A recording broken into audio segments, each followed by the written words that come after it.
Dios los bendiga.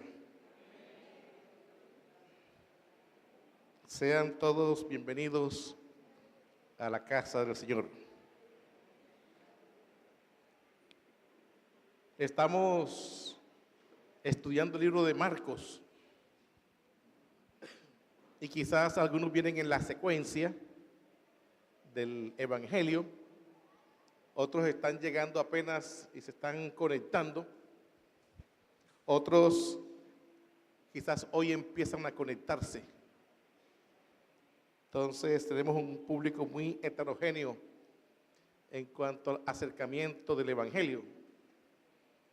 Yo intentaré meterlos a todos en la escena del texto.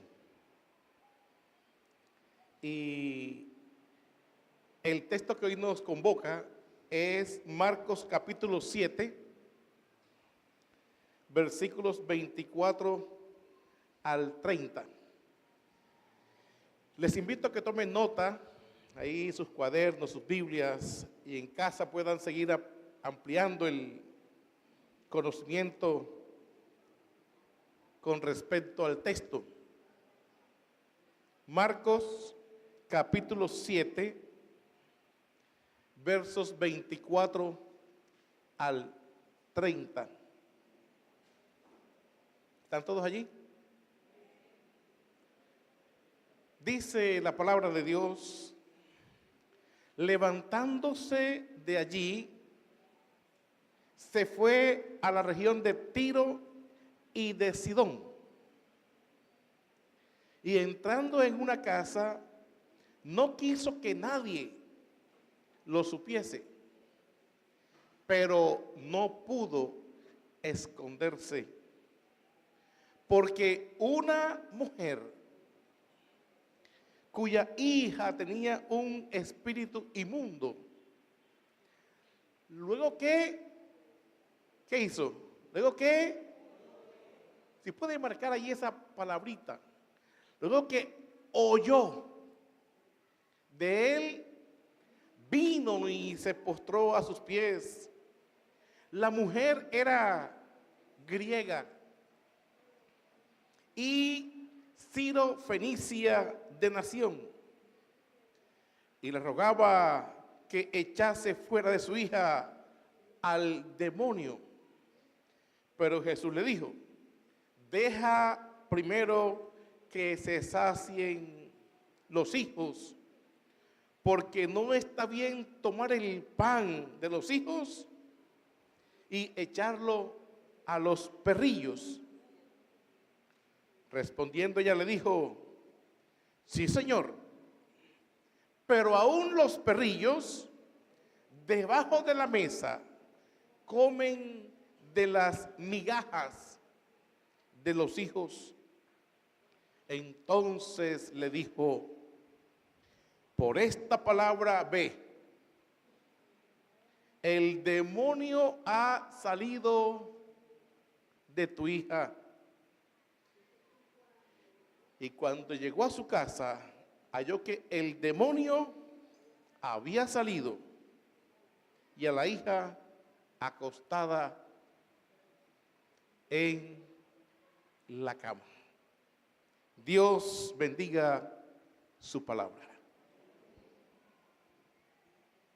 Yo llamé esta reflexión: donde hay pan, migajas quedan.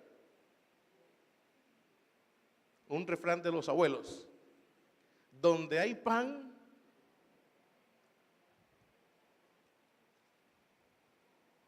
después que hablé con el pastor Luis Fernando y acordamos sobre este pasaje, me quise arrepentir, porque este es un pasaje muy difícil, un pasaje muy complejo.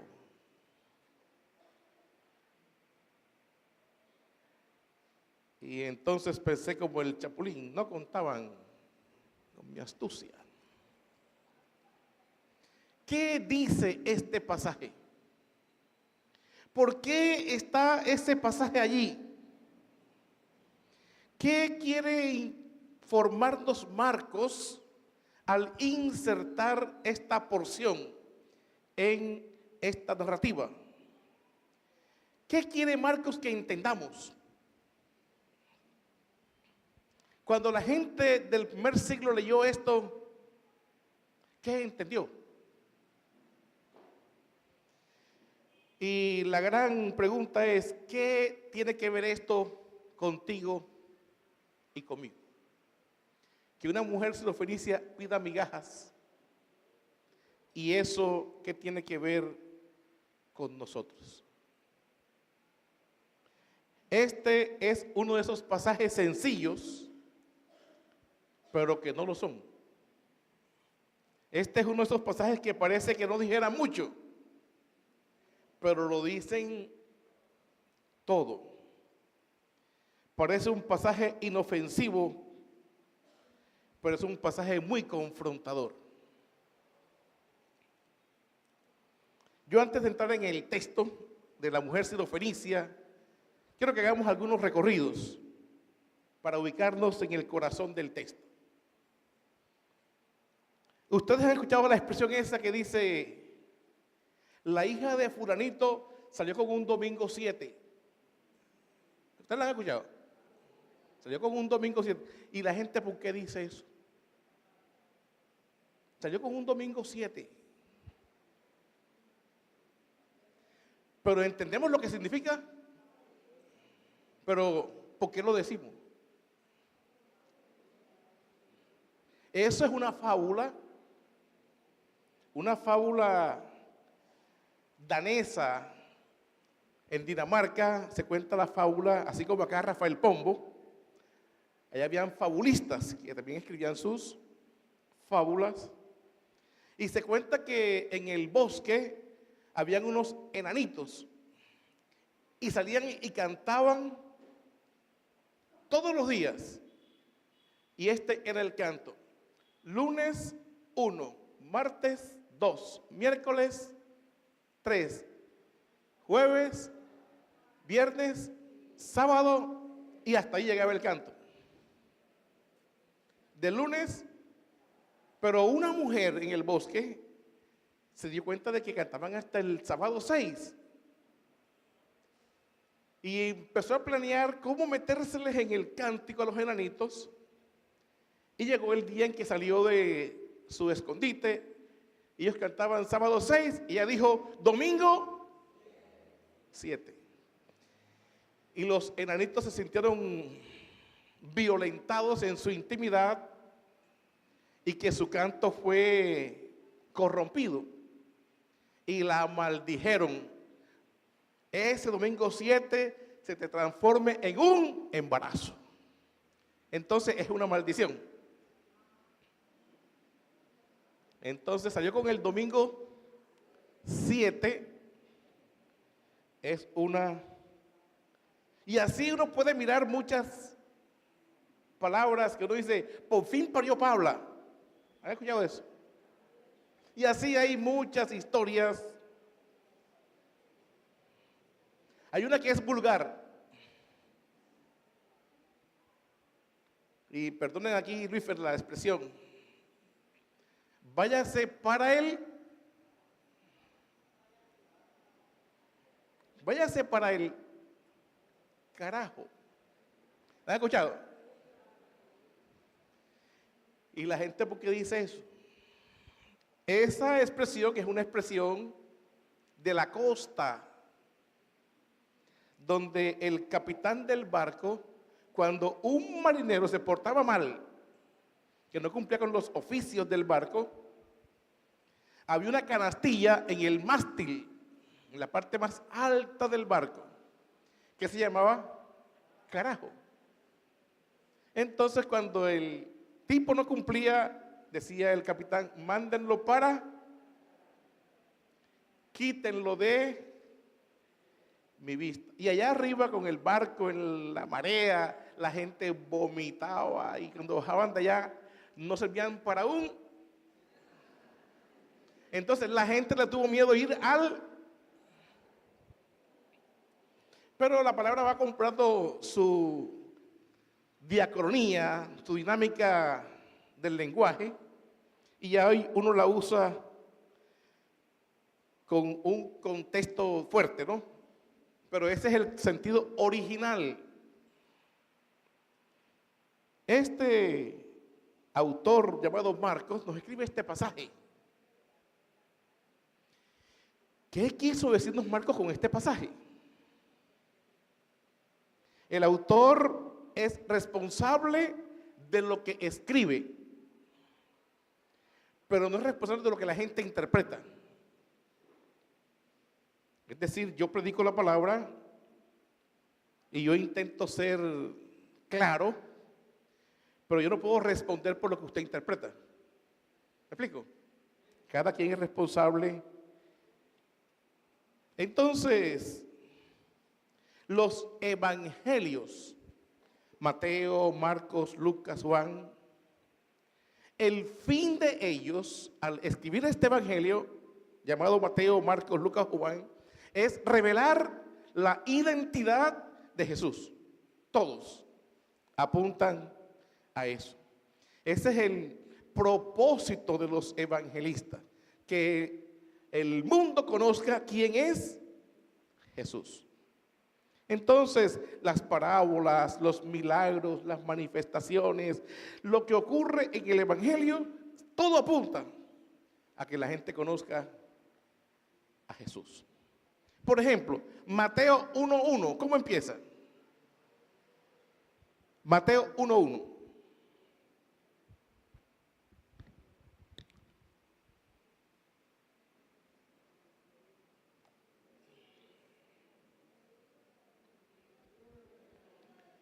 Pero ¿cómo empieza? Libro de Jesucristo. ¿Quién? ¿Quién es Jesucristo? Hijo de...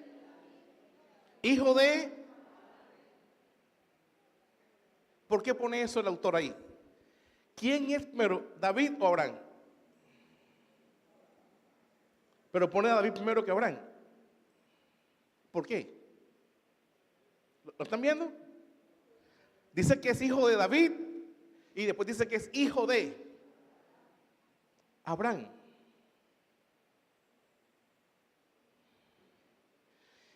Él va a mostrar en su libro, Mateo, que el hijo de Abraham se llama Israel. O sea, el papá de Israel es Abraham. Pero nos va a decir que el verdadero hijo de Abraham es Jesús. O sea, no es Israel el pueblo, no, que el verdadero hijo de Abraham se llama Jesucristo,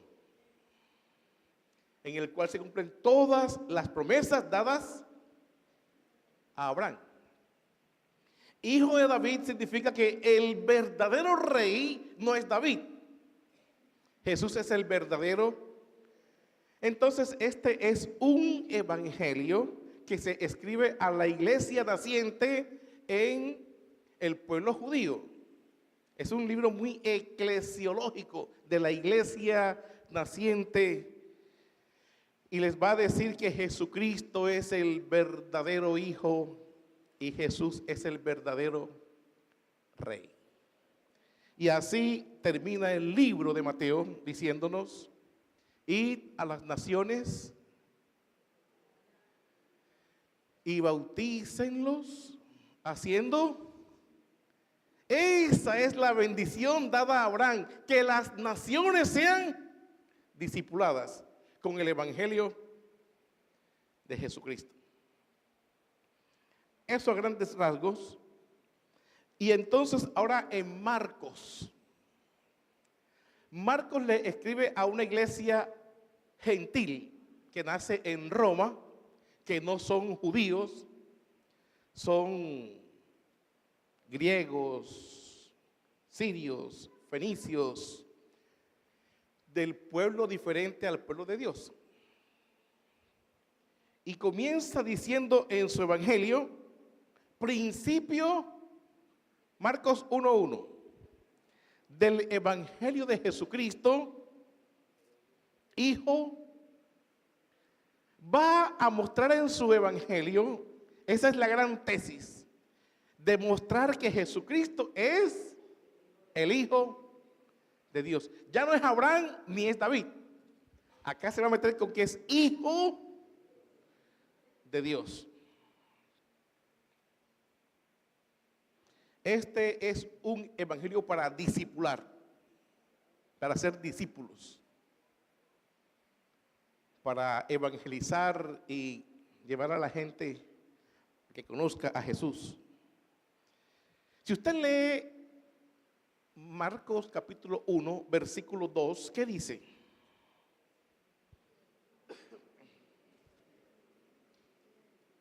Aló. Está escrito en el profeta Isaías: envío mi mensajero delante de ti, el cual preparará tu camino. Voz que clama, ¿dónde? Marque allí esa palabrita, desierto. ¿Preparar el camino a quién?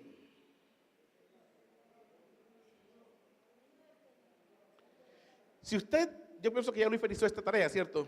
Mostrar que no es Isaías allí. Aquí está citando a Malaquías. ¿Ya lo vieron?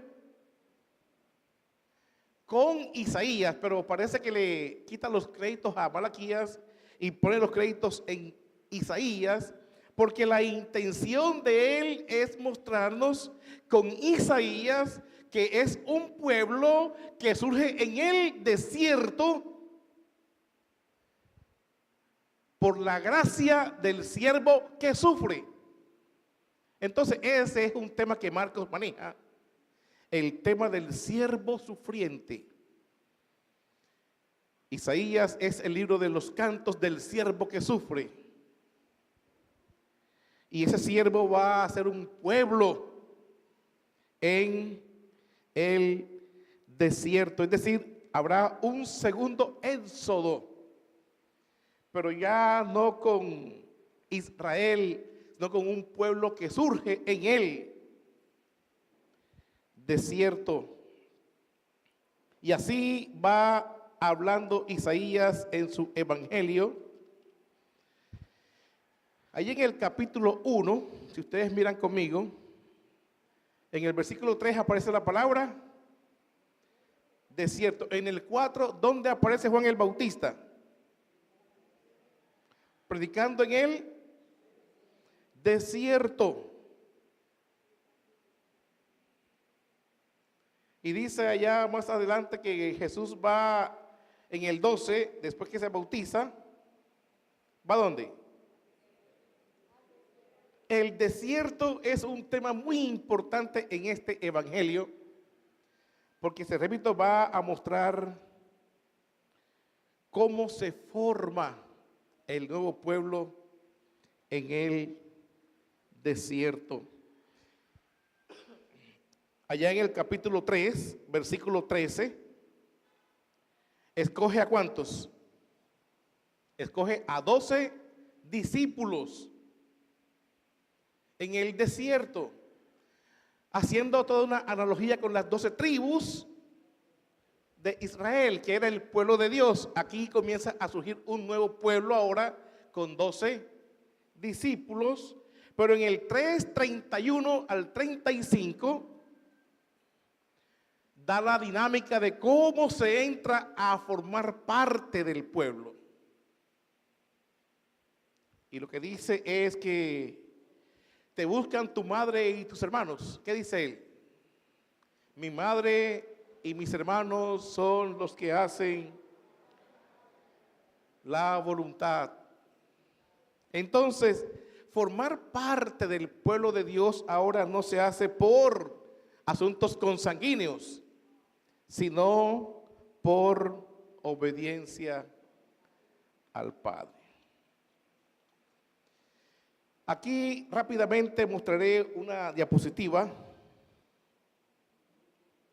de un panorama del todo el libro. O sea, cómo ver el libro de un solo.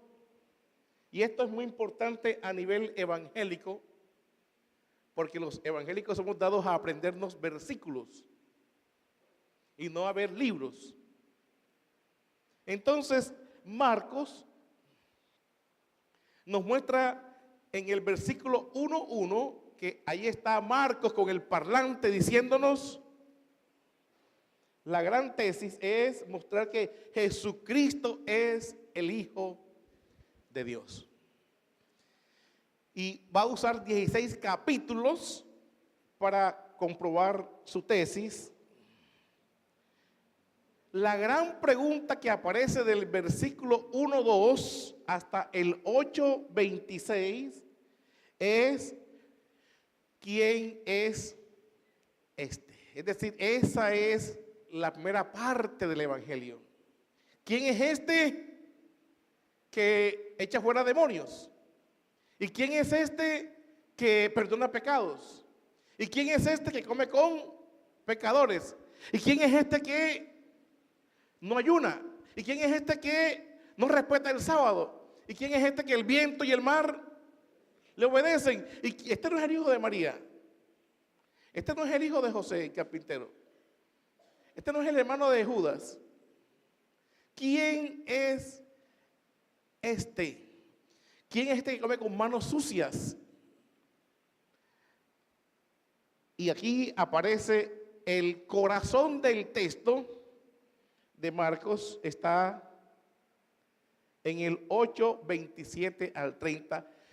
Se responde la pregunta, ¿y quién dice la gente que yo soy? Juan el Bautista, un profeta, Elías. ¿Y ustedes? ¿Tú eres? Ese es el corazón del libro. Y después de esa gran declaración, todo apunta a la cruz. Todo. Entonces, la segunda parte del 8:31 al 16:20 tiene tres grandes momentos. Uno, una voz del cielo que dice, tú eres mi hijo amado, en ti tengo complacencia. Después de la voz del cielo es la gran ventana del libro. Allí está el Evangelio de Marcos en píldora, el 10:45. Si puede marcar ese versículo, porque aquí Jesús dice, el Hijo del Hombre vino para servir y dar su vida en rescate. Esa es la gran ventanita del libro. Y finalmente aparece la aprobación, la confirmación de todo esto por parte de un centurión, diciendo, verdaderamente este era el Hijo de Dios. Parece decirnos, si ustedes quieren conocer a Jesucristo como Hijo de Dios, deben ir a la cruz. En el camino surgen oportunistas, pero a Jesús como Hijo de Dios se le conoce auxilio Alex. Se le conoce, Alex, por favor, equipo técnico. Ese es el Evangelio, para verlo como un todo.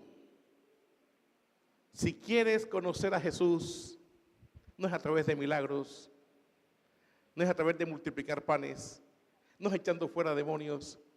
Tienes que ir a la cruz y unirte a coro con el centurión. Este es el Hijo de Dios. ¿Vamos bien? La mujer sirofenicia,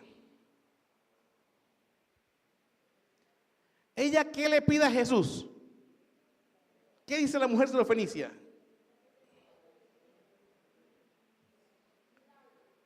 Mi hija está endemoniada, libérala. Jesús, ¿qué le dice? Mujer, o peor,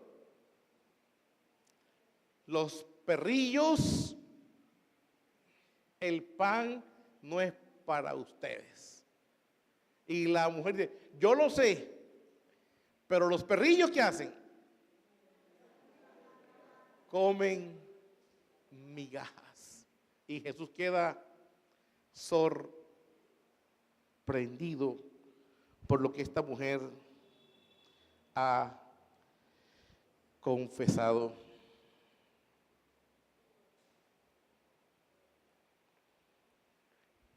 Ese tema que la mujer le dice, dame las migajas, hace referencia al tema del pan en Marcos. Después que Jesús levanta a la hija de Jairo, ¿qué dice Jesús? Denle. Y a partir de ese versículo comienza una dinámica de pan, de comida, pura comida. Es decir, sabe a pan. Allí entonces rápidamente tenemos que después de eso Jesús va a los suyos y los suyos no lo reconocen. Pero envía después enseguida a los 12 sin pan. Vayan sin pan. En el camino les vamos a dar pan. Después de eso aparece el banquete de Herodes, donde muere Juan el Bautista. Seguidamente aparece el banquete de Jesús, donde da de comer a 5,000. Después de eso, Jesús camina sobre las aguas, pero los discípulos no lo conocen, piensan que es un fantasma. ¿Por qué? Porque no han entendido los panes. Vayan por favor ahí, ese texto es importante, en el capítulo 6, versículo 52. Esto es importante porque Marcos tiene toda una propuesta. No lo conocen, ¿por qué? Porque no han entendido lo de los panes. La pregunta es, ¿qué es lo que deben entender con lo de los panes? Ven que es un fantasma sobre el agua y no entienden que es Jesús, porque no entienden lo de los panes. Pero Jesús va después a tierra gentil y allí todo el mundo lo conoce. Ni en su casa, ni sus discípulos, pero la gente de afuera sí lo conoce. Después aparecen los fariseos, que tampoco han entendido y dicen, ¿por qué ustedes comen sin lavarse las manos? Hay una tradición que ustedes no están guardando. Allí nos brincamos la mujer sirofenicia y entonces aparece un sordomudo. La mujer, ¿qué hizo? Oyó. Y los que oyen no oyen, y aparece un sordo que termina oyendo. ¿Vamos bien? Después de eso, Jesús da 4,000 panes, a comer a 4,000 personas, pero ya en tierra gentil. Dio a 5,000 en Israel, ahora da a 4,000 en tierra. Y siempre que da de comer, ¿lo hace dónde? En el desierto. Los fariseos siguen pidiendo señales y Jesús no se las da. Los discípulos no saben quién es Jesús. Miren ahí en el capítulo 8.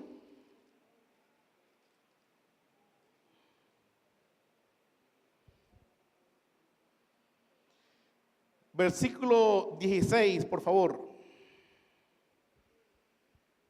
Al versículo 18. Y discutían entre sí porque no tenían panes.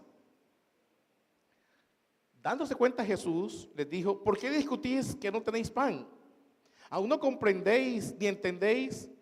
¿Tenéis el corazón endurecido?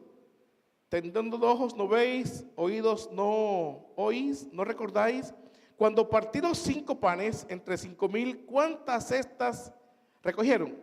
Ellos dijeron, cuando partí 7 panes entre 4,000, ¿cuántas cestas recogisteis? ¿Y qué dice ahora? ¿Aún no entienden?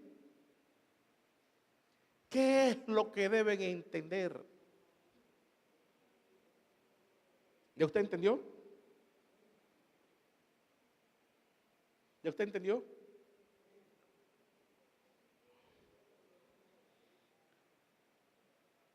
Después de eso aparece un ciego. Los que ven, no ven, pero el ciego termina viendo. Y aquí está entonces la declaración. Aquí yo intenté hacer lo siguiente. Un contraste entre los suyos, que no lo conocen, en contraste con los gentiles, que sí lo conocen. El banquete de Herodes, en contraste con el banquete de Jesús. Es decir, el pan, el tema del pan. Los discípulos no lo reconocen porque no entienden lo de los panes.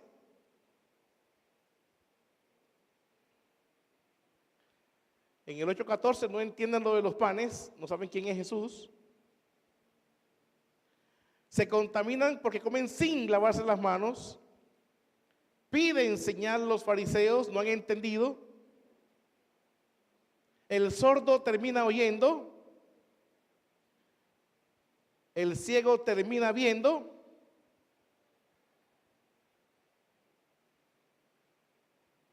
Y finalmente aparece allí como en el corazón del texto la mujer Sirofenicia como un ejemplo de comprensión y de incontaminación. ¿Qué es lo que los discípulos no han entendido? ¿Qué es lo que debían entender con el tema del pan?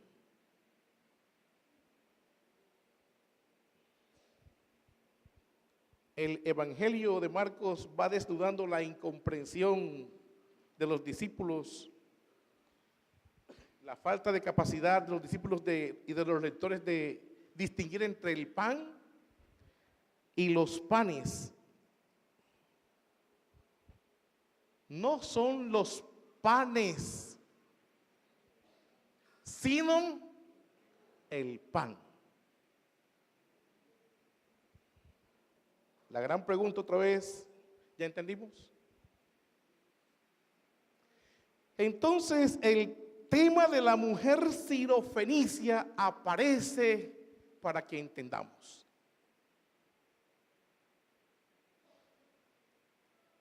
¿Qué significa esto del pan?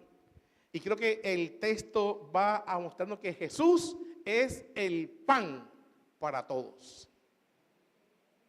Otra vez, Jesús es el pan para su pueblo y para los que no son su pueblo. A 5,000 judíos, a 4,000 gentiles. Está formando un nuevo pueblo y da de comer en el desierto, así como hizo Moisés. Entonces hay 3 propuestas en el texto. Una propuesta es geográfica, la otra propuesta es el diálogo entre Jesús y la mujer, y la tercera son los discípulos. ¿Estamos? Vayamos ahora sí, por favor, al texto y veamos la geografía, el escenario donde se encuentra Jesús con esta mujer, y dice que Jesús quería pasar de incógnito, que nadie se enterara, pero la mujer oye. Jesús entra en la casa, pero la mujer lo estaba cazando. Y dice el texto que es Tiro y Sidón. La mujer es Sirofenicia. Sirofenicia. ¿Quién es allá? ¿Qué personaje bíblico es de allá? ¿Saben quién es de allá? Jezabel, la gran Jezabel, la esposa de Acab, es hija del rey de Sidón. Es decir, hay referentes históricos de la gente de ese lugar, gente perversa. Entonces, Tiro y Sidón es tierra de combate, tierra gentil, tierra pagana. Esta mujer es de religión griega, es decir, es idólatra. La hija está con espíritu, es decir, no puede haber nada más contaminante que estar en contacto en Tiro, Tidón, Fenicia, con una mujer idólatra y con la hija. Pero el texto que está antes, ¿cuál es? Comer con manos sin lavar. Dice Jesús, eso no es problema, porque lo que contamina es lo que sale. Entonces parece que el texto es toda una confrontación con los religiosos. Esto de que uno entra en contacto con gente afuera, eso no contamina. Y este encuentro de Jesús con la mujer se da íntimamente al interior de una casa. No hay show, no hay publicidad, porque es un evento que invita a la reflexión. Las cosas de afuera no contaminan, sea pagana, sea geografía, sea persona. A veces tenemos temor de juntarnos con otros porque nos contaminamos. La segunda propuesta del texto es Jesús con la mujer. Una mujer sin nombre, idólatra, que sabe que no es hija de Abraham, pero se la jugó. Escucha y dice, ahora o nunca. Es posible que la mujer del flujo de sangre, ya ese testimonio ha hecho carrera, y la mujer ahí ve la coyuntura y se postra a los pies de Jesús. Jesús le da un primer parte de menosprecio. El pan es primero para quién. Jesús dice el pan. Y me imagino allá los lectores diciendo, tome para que lleve y sea seria. Meterse con... Y Jesús le dice, sí hay para ustedes, pero primero es para los hijos. Ella dice, yo sé que es así, que tú eres el pan y el pan es para Israel, pero los perrillos comen migajas. Uno puede ver a Jesús así como mirando a su alrededor a los discípulos.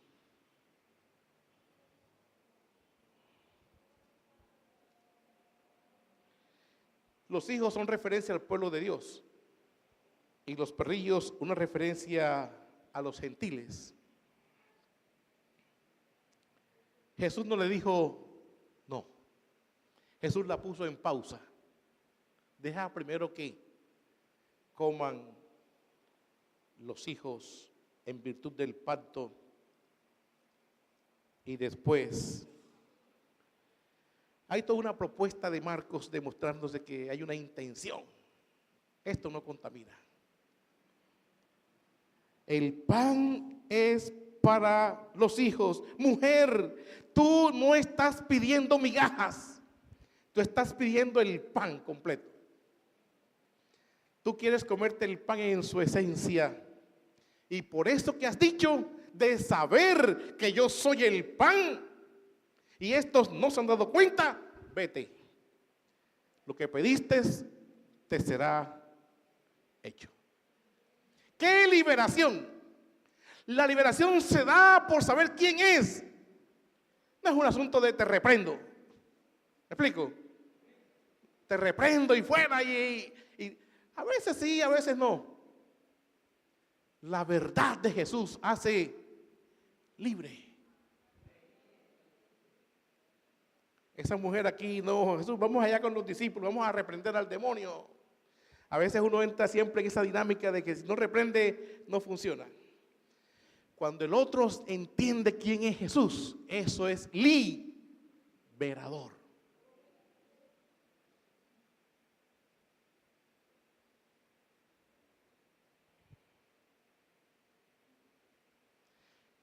Esta declaración de la mujer es la única que se ha dado cuenta en todo el texto lo que Jesús está intentando decir.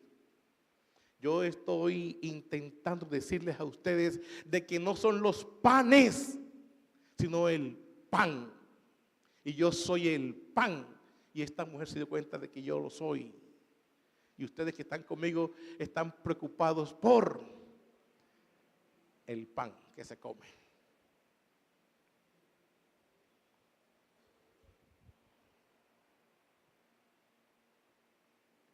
Esta mujer es extranjera, pero lo que ya Marcos nos está diciendo es que la revelación de Dios no es excluyente, es incluyente.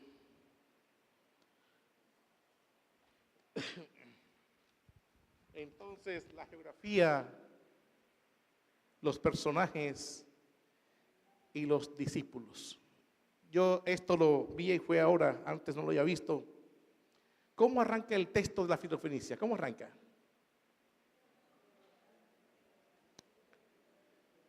Levantándose Jesús. Marcos de manera magistral borró a los discípulos. No los muestra. Levantándose Jesús, es decir, ya no están los discípulos, desaparecen de la escena. Y reaparecen otra vez los discípulos en el 8:1-10, es decir, en la segunda multiplicación de panes. Y deja a la mujer sirofenicia como la protagonista de la historia. Esta forma de escribir, el autor, de sacar de repente a un personaje o a unos personajes, pretende meter al lector, es decir, a usted y a mí. ¿Ya usted entendió? Los discípulos no han entendido. ¿Ya usted entendió? No, mire, ya la mujer entendió. La mujer del flujo de sangre la pone como modelo. Y al final va a poner a la viuda de la ofrenda, que da 2 moneditas, como modelo. Es decir, las marginadas aparecen entonces como los modelos. Ser discípulos, iglesia, no significa que las sabemos todas. A veces uno piensa que sabe más que llegó hace poquito. A veces uno chicanea y como que, tú sabes, ¿no? O sea, pero no. Esta NN, sabiendo su condición, procuró un encuentro íntimo con Jesús y degustó las migajas de pan. A veces uno está en la iglesia por tiempo y tiene el pan y uno no lo disfruta. Y peor aún, uno piensa que el pan es para uno solo. Esta mujer cepilló lo que su tierra no cepilló. En su tierra no lo conocieron. Los discípulos no sabían quién era. Esta mujer sí sabe. Los fariseos, los escribas no saben. Esta mujer sabe que Jesús es el pan. ¿Ya entendió? El gran milagro es que Dios nos hace parte de su pueblo por oír su palabra. Nos inserta. Y miren que los discípulos son parte de ese pueblo, pero no entienden. Pero siguen caminando con Jesús. Entonces el texto muestra, por un lado, esto es un golpe fuerte a la que es la contaminación. Mire, la contaminación no es por asuntos externos. Aquí está un ejemplo gráfico de una mujer pagana. No me contaminó. Y otro ejemplo es que la marginada es el ejemplo de fe, de comprensión. Hay un nuevo pueblo formado sin raíces raciales, sino por la comprensión de quién es Jesús.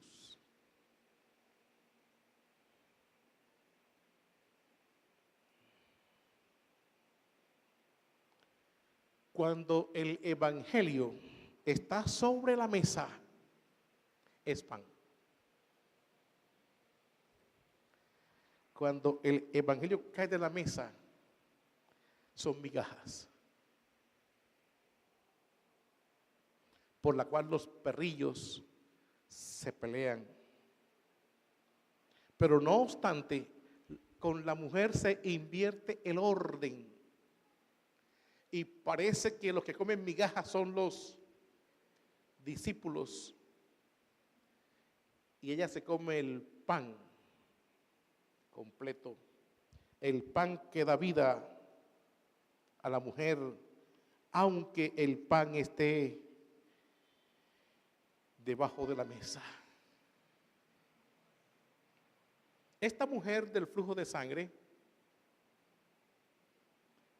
fue portavoz de muchas mujeres marginadas por su enfermedad. Esta mujer sirofenicia es portavoz de las excluidas por su condición étnica y religiosa, y son bienvenidas al pueblo de Dios. Después la pobre viuda también es insertada.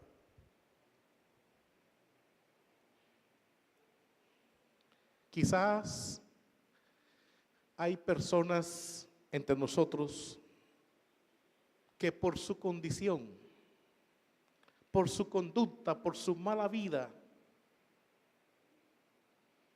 se creen sin derecho a ser parte del pueblo de Dios, que no merecen la bendición de Dios. Hermano, ore por mí, que Dios a usted se lo escucha. Se creen sin derechos,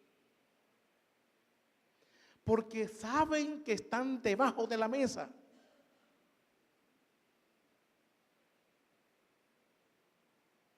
Y muchas veces nosotros los afirmamos: sí, usted está debajo, yo estoy encima. Coma migajas. Y ya nos dijo Marcos antes que Él vino por los enfermos y no por los sanos. Qué belleza que la iglesia pueda compartir el pan con los marginados, con los olvidados, con los despreciados. Y al igual que Jesús, hacernos vulnerables,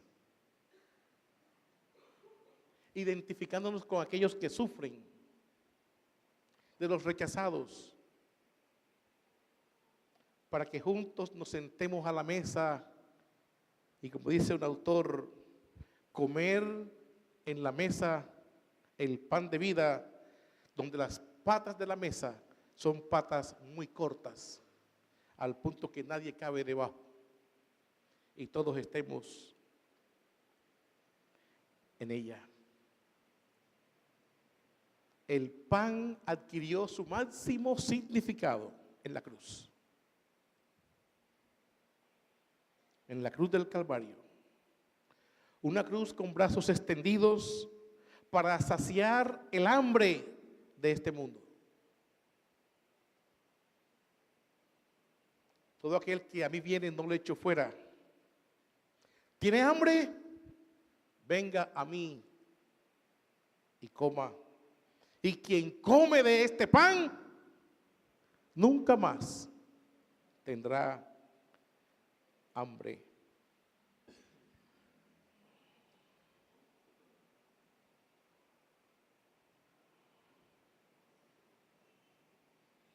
Hay una anécdota muy familiar. En cierta ocasión llegó un pordiosero a la puerta de una casa de la familia y pidió comida. Y le dijeron a alguien ahí, mira, en la nevera allí hay unos gorditos de cerdo. Compran la chuleta, le quitan el tocino y lo ponen ahí como para chicharrones y cosas, pero la chuleta queda allí para el manjar. Y pidió algo para comer y le dieron un paquete. Y el tipo se fue. Al día siguiente regresó. Y dijo el familiar, ¿vendrá por más o qué? No, vine a dar las gracias. Porque hacía años que no comíamos chuleta en la casa. Y fue cuando cayó en cuenta que le habían dado las chuletas y ya se quedó con el tocino. Parece que esa es la lección aquí, ¿cierto? Esta mujer se comió el pan y la chuleta, y los discípulos se quedaron con el tocino. Todo es cerdo. Pero a veces uno da eso a otros. Pero uno piensa que le da tocino, pero le está dando es la chuleta. ¿Me explico? Y uno que tiene la chuleta no se la come, porque no sabe lo que uno tiene.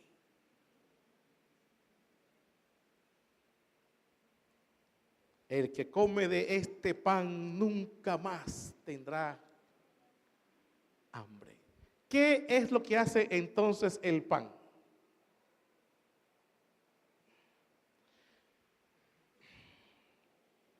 Un resumen de todo esto. Aquí hay diferentes actores con el tema del pan. Usted se va a ubicar. Mire, está el pan. El tema del pan en Marcos es un instrumento que sirve para mostrar quién es quién. En cuanto a Jesús, va a mostrar que Jesús es el nuevo Moisés, que da pan en el desierto. Va a mostrar que Jesús, más que dar pan, es el pan, que es el Hijo de Dios, que Jesús es Dios, el formador de un nuevo pueblo. El pan va a revelar que los escribas y los fariseos son la levadura, la oposición que cuestiona e invalida la revelación en favor de la tradición. Va a mostrar que la multitud son unas esponjas, beneficiarios sin compromiso, pero llamados a formar parte del nuevo pueblo de Dios por su gracia. Va a mostrar que los marginados son incluidos en el nuevo pueblo de Dios por la fe. Reconocen que Jesús es el pan de vida, el Hijo de Dios, Y por último, los discípulos son seguidores sin entendimiento, porque ser discípulos no es sabérselas todas, es un asunto de obediencia. ¿Nos identificamos con ellos? Como iglesia, ¿en qué grupo estamos? ¿En qué grupo estás? Los escribas y fariseos, esos que se la saben toda, esos que manejan de pe a pa la Biblia, aquellos que discuten de las cosas y salen vencedores. ¿Hemos entendido quién es Jesús? Allí están la multitud, esa gente que viene y quiere disfrutar el pan, pero no se comprometen. Y de eso hoy hay mucho. Es decir, hay gente que no le importa el pan, sino los panes. Que vienen a la iglesia por el beneficio. Que vienen y son simpatizantes.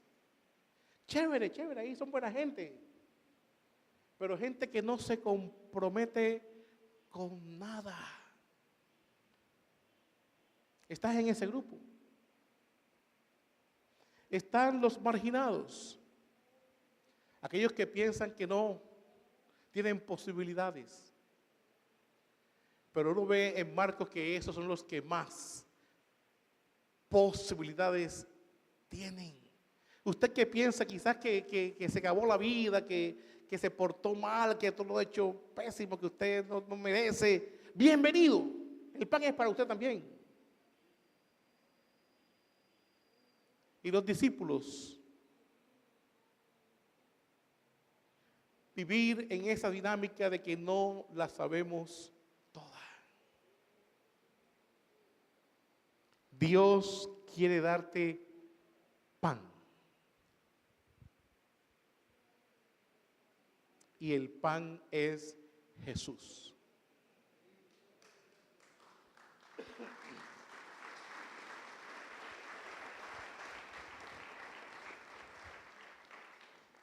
Qué belleza cuando esta mujer llega a su casa,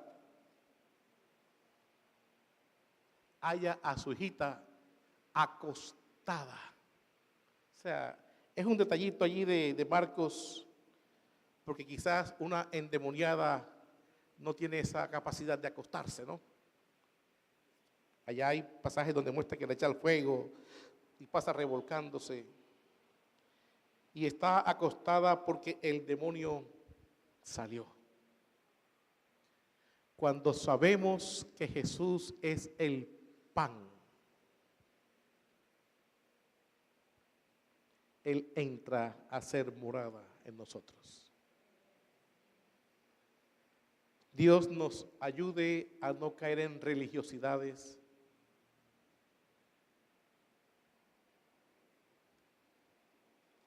a no creer que la fórmula funciona si yo me la sé. Y como iglesia podamos creer que tenemos el pan. Y que el que es pan nos da panes. Los discípulos siempre pelean porque no llevaban panes. Y él dice, no han entendido. Y yo me temo de que muchos aún no hemos entendido esto. No hemos entendido que Jesús es el pan de vida eterna. Y cuando usted entiende eso, nunca más tendrá hambre. Mire, hay gente que va de un lugar a otro.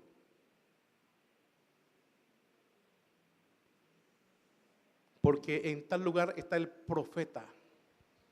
Porque en tal lugar está el que libera. Porque en tal lugar está el que hace el prodigio. No tienes que ir a ninguna parte sino al pan. Ya. Creer Que el que llega al pan lo tiene todo. Amén.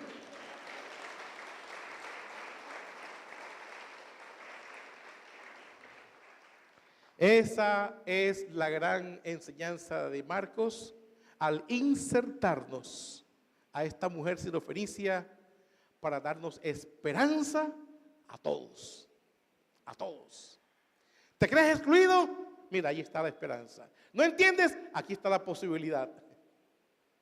Qué belleza de que el nuevo pueblo es para los que no entienden, para los que se creen excluidos, porque la revelación de Dios es inclusiva. Que Dios nos bendiga. Y si ustedes están esta mañana aquí luchando con toda esta realidad de incomprensiones, de contaminación, acérquese a Él y dígale: Señor, yo creo que tú eres el pan. Dame si quiere migajas, pero yo creo que tú tienes lo que yo necesito. Padre, muchas gracias por tu palabra, por este tiempo que nos regalas de acercarnos a ella y entender o intentar entender las cosas desde el texto, desde su propia propuesta, y ver que este pueblo sirofenicio que un día maltrató a tu pueblo, que persiguió a los profetas y los mató, te acercas a una mujer con gracia y extiendes tu misericordia sobre ella. Aquí está tu iglesia, Señor, tu pueblo. La gran noticia de este texto es que la mujer oyó que pasabas. Hoy aquí muchos están oyendo que has hablado por tu palabra. Y esta mujer no te dejó pasar de largo, sino que irrumpió en la intimidad de la casa. No discutió contigo, reconoció su condición y a partir de su condición pidió migajas. ¿Estás oyendo el mensaje, hermano, hermana? Esto te posibilita pedir migajas. Y tengo la certeza que si pides, Él te dará el pan completo. Porque es un Dios de gracia y de misericordias. Esta mujer vino a Jesús por una necesidad de la familia, de su hija enferma, poseída por un demonio. Muchos nos acercamos por necesidades, por posesiones demoníacas, problemas familiares, necesidades económicas, asuntos internos en el hogar. Hay una necesidad que tú tomas por tu gracia y permites que sirva de impulso para acercarnos a ti. Y cuando te conseguimos a ti, se acaba la búsqueda. Dejamos de ser peregrinos buscando por aquí y por allá, porque nos saciamos, porque tú sacias la vida. Dios nos permita vivir saciados con Él, sin buscar otras cosas que nos llenen.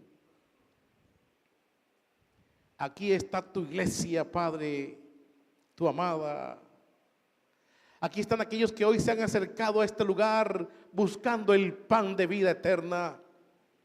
Yo suplico, Dios de la gloria, que salgan de aquí saciados por ti y que nunca más tengan hambre. Y que este mundo de engaños les permita soltar y vivir reposadamente en Cristo. Familias, que Dios les bendiga. Que el pan que es Jesús nunca falte en casa. Y ese pan que da vida, de panes para el día a día. Como dice la oración, el pan nuestro de cada día, danos hoy. Se le pide pan al pan y al que puede proveer pan. Aleluya. Que nunca falte el pan en esta iglesia y que este púlpito sea pan para tu pueblo. Gracias, Jesús, por revelarte y por hablarnos y por abrir el texto sagrado y hacernos entender tus verdades eternas, las cuales hoy atesoramos en nuestro corazón y suplicamos que nos ayuden hasta el final del camino, hasta el encuentro contigo. Iglesia, que Dios te bendiga. Amén.